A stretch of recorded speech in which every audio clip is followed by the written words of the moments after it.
Электричка с пятихаткой прибывает к городу.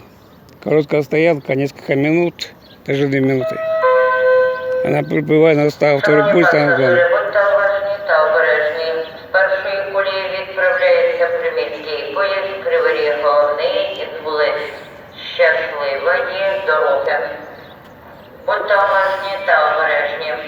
З першої колії відправляється приміський поїзд Кривий Ріг головний. Идет этот электропоезд АПЛТ-2. Дороги. И может загружен по номеру электровоза.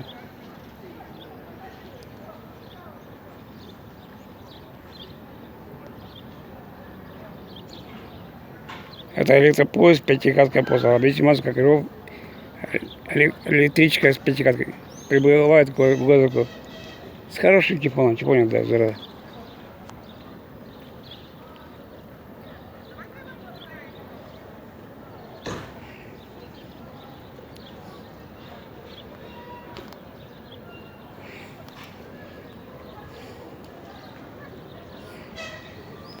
Ай, молодец. Просто тихонько отойдите подальше от железнодорожного путя. Находясь на железнодорожном дороге, соблюдайте правила безопасности дальше.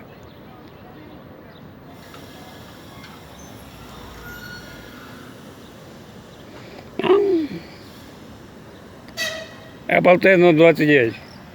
Электричка с Апостол прибыла в Крыло. Сейчас хорошо не надо. И снято 2 июля на Сазгоне. Красота.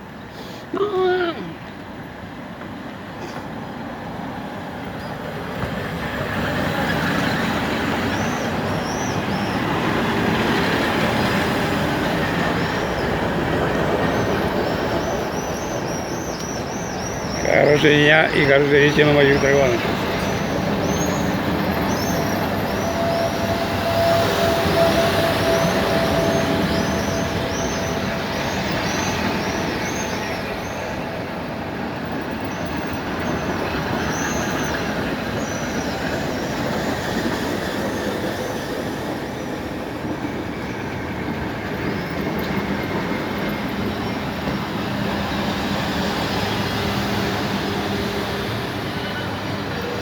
Надо было.